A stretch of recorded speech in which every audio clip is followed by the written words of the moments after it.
प्रदीप जी, ये चुप्पी खतरनाक नहीं है देश के लिए? क्या करना चाहिए देश को और प्रधानमंत्री को सोचना नहीं चाहिए कि ये हथियारों के सौदे, ये सारी चीजें चुनाव के बाद होनी चाहिए? आपने संजय जी जो शुरुआत की थी और उस पर जिस तरफ संकेत किया था वो बहुत महत्वपूर्ण मामला है। क्यों इस समय अमेरिका भी 9 साल से ये जा रहे हैं, पहली बार स्टेट केस बनाया और उनको इससे कांग्रेस में बोलना, ये किया वो किया। आप किसी दुकानदार या सेल्समैन उसके यहाँ जाते हैं, माल में जाते हैं, तो वो आपका औकात देखता है, या तो ठंडा पानी पिलवाता है या कोक मंगवाता है। उसको पता चल जाता है कि आप क्या खरीदोगे। आप पहले से आप बता देते हो कि हम ये चाहते हैं या हम लेंगे। लेकिन साथ में ये देखिए कि उनका बहुत सम्मान नहीं हो रहा है। अमेरिका में जो बेइज्जत हुई, शायद हिंदुस्तान की आज़ादी के बाद किसी प्रधानमंत्री की उतनी बेइज्जत नहीं हुई थी। यहाँ तक कि उनको बुलाने वाले राष्ट्रपति बाइडेन भी फंस गए। उनके ऊपर इतना दबाव पड़ा, वाशिंगटन पोस्ट से लेके 71 सांसद से लेके वहाँ के लोगों का, कि आप मोदी जी से ये कहवाइए। ये पहली बार आपने देखा होगा, ये मीडिया इस समय जो कर रही है, ये ऐतिहासिक घटना थी कि बाइडेन पे इतना दबाव पड़ा कि उसके बाद मोदी पे दबाव पड़ा कि आप प्रेस कॉन्फ्रेंस में क्वेश्चन लीजिए। जो मोदी जी प्रेस कॉन्फ्रेंस भागते हैं हर जगह, उनको क्वेश्चन लेना पड़ा, वो क्वेश्चन लेना पड़ा जो कि पिछले 1 महीने से वहां की मीडिया, वहां के सांसद, वहां के सीनेटर सब आवाज उठा रहे थे। ह्यूमन राइट्स का, अल्पसंख्यक का क्वेश्चन लेना पड़ा। आप यहां देखिए, लेकिन अमेरिका पे जो वहाँ प्राइवेट सेक्टर में है, जो भी हथियार बनाने का उद्योग है, जो भी है डिफेंस प्रोडक्शन है, उनका दबाव रहता है। उनको भारत से और मोदी से बढ़िया खरीदार नहीं मिलेगा। हम तो डम कंट्री होते जा रहे हैं, हमारी जरूरत नहीं है, फिर भी उनके बड़े बड़े उपकरण, बड़े बड़े हथियार लेने हैं। फ्रांस राफेल के मामले में फ्रांस से 2 साल पहले आ गया था कि क्या हुआ था क्या नहीं था, जिसकी रिपोर्ट दबा दी गई, जिसमें पूर्व जिन्होंने डील किया था, पूर्व राष्ट्रपति, वो फंसे थे। वहां के मीडिया में रिपोर्ट आई थी, लेकिन क्यों दबा दिया गया? क्योंकि राफेल का दबाव था, इनको और राफेल को सौदा करना था, और वो सौदा हो रहा है। तो ये जो आपने हल्के से बात की, आपने पकड़ लिया, लेकिन वो बहुत गंभीर बात है। और आप ये देखिए, फिर मैं कहूंगा आपके वो जो सम्मान उमान देख रहे हैं, वो केवल दुकानदार को कोक पिलाया, जो ग्राहक को कोक पिलाया जाता है, वैसा ही बेइज्जती वहां भी हो रही है, यूरोप में भी। जो अभी रविकांत जी ने इशारा किया, यूरोपीय पार्लियामेंट में ये पहले से एजेंडा तय हो गया था, इनके आने के पहले से, कि मणिपुर पे जो है, वहां पे जो वहां मानवाधिकार का उल्लंघन हो रहा है, उस पर बहस होगी।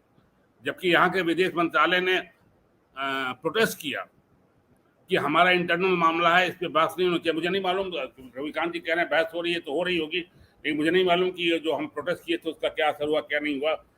अब आप ये बताइए, भारत के इंटरनल मामले, मणिपुर पे, जम्मू कश्मीर पे, दिल्ली के दंगे पे अगर विदेश में बहस हो रही है, तो ये मीडिया जो हम उनको कथित मीडिया कहते हैं, गोदी मीडिया भी नहीं कहते, कथित मीडिया कहते हैं, सो कार्ड मीडिया, इनको ये नहीं समझ में आ रहा है कि मतलब ये हो क्या रहा है। समझ में आ रहा है, अच्छी तरह समझ में आ रहा है, लेकिन वाशिंगटन पोस्ट ने जो लिखा था उसमें एक चीज और लिखा था। उसका जो एडिटोरियल था, संजय जी उसको आप देखिएगा, बहुत जबरदस्त एडिटोरियल था। उसमें उन्होंने ये भी लिखा था कि यहाँ का बड़ा मीडिया जो है वो मोदी जी के दोस्तों के हाथ में है। ये वर्ड थे, मोदी जी के जो मित्र हैं, पूंजीपति, उनके हाथ में है। वाशिंगटन पोस्ट ने इनके जाने के पहले ये भी एडिटोरियल में लिखा था कि एक स्वयंसेवी संस्था ने नाम लिया था कि अडानी जी के खिलाफ कुछ लिख दिया था, कुछ बोल दिया था, उसके यहाँ ईडी के 3 बार छापे पड़े। ये सब इशू ये था। अच्छा, वहाँ का जो वाशिंगटन पोस्ट का एडिटोरियल होता है, वो एक आदमी नहीं तय करता, जैसे हमारा संपादक तय करता है। एडिटोरियल बोर्ड होता है, वहाँ 10 लोग होते हैं उस एडिटोरियल बोर्ड में, तब वो एडिटोरियल निकलता है। और उसमें ये बाइडेन को सलाह दी गई थी as a paper editorial, as editorial of the paper, कि आप इन इशू को न केवल बात करें, बल्कि जो बात होती है उसको सार्वजनिक रूप से सामने भी लाएं। इसलिए बाइडेन को मजबूर होकर प्रेस कॉन्फ्रेंस करनी पड़ी। अब मणिपुर पे आ जाइए।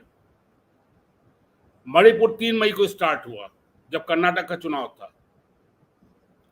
3 दिन तक मणिपुर जलता रहा।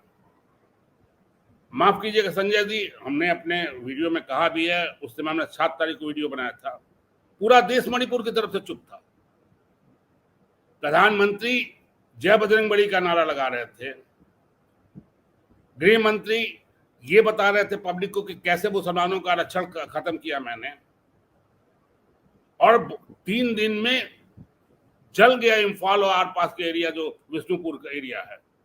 कुकी की बस्तियां जल गई। नागा भी दौड़ के भाग, नागा से नहीं हुआ था, पहला हुआ था कुकी वर्सेस मैती में, और पीएम कुछ नहीं बोले। 7 या 8 तारीख को गृह मंत्री जो है, जब कर्नाटक का चुनाव खत्म, प्रचार खत्म होने को हुआ, तब वो गए मणिपुर।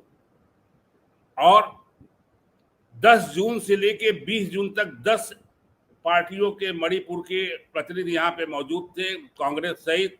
इन्होंने चिट्ठी लिखी प्रधानमंत्री को कि मुलाकात कीजिए, इनको 21-22 को जाना था अमेरिका। 10 दिन तक वो बैठे रहे, प्रधानमंत्री ने उनसे मुलाकात की, एक शब्द की अपील नहीं की। मणिपुर का नाम भी गलती से उनसे नहीं आया, और 2.5 महीने हो गए हैं। इसलिए मुझे लगता, मैंने भी बहुत सोचा, मैंने अपने वीडियो में ये भी कहा था, जो बता देगा वो मेरा ज्ञान, मुझे ज्ञान देगा कि क्यों चुप है, क्यों नहीं कुछ बोले। देखिए, आपको अगर पुराने लोगों से पूछिएगा तो संघ नॉर्थ ईस्ट में पिछले 40 साल से काम कर रहा है, आपको भी मालूम होगा। उनके प्रचारक उनके वो काम कर रहे थे। वो धर्म परिवर्तन को रोकने के नाम पे, उस पे नाम पे, ये जो पहली बार बीजेपी की मणिपुर में सरकार बनी है, मैती हिंदू हैं और रेस्ट ऑफ द जो ट्राइबल्स है वो ईसाई है। 300 से ज्यादा चर्च तोड़ दिए गए हैं 2 महीने में। ये दंगा शुरू होने के पहले प्रोजेक्ट के नाम पे बीजेपी गवर्नमेंट इंक्रोचमेंट के नाम पे जंगल खाली करा रही थी, चर्चों को तोड़ रही थी कि हम प्रोजेक्ट बना रहे हैं। प्रदीप जी, बिल्कुल ठीक बात है कि ये हालात जो थे मिजोरम मणिपुर के, ये खतरनाक होते चले गए, और प्रधानमंत्री जी वहां पे जाने की हिम्मत नहीं जुटा पाई। ये देश के लिए दुर्भाग्य है। प्रदीप जी, आपकी प्रतिक्रिया। Mic mic mic. ये नहीं संजय जी, ये देश सही में वाकई बहुत संकट के दौर से गुजर रहा है। जितना संकट हम लोग महसूस कर रहे हैं उससे कहीं ज्यादा।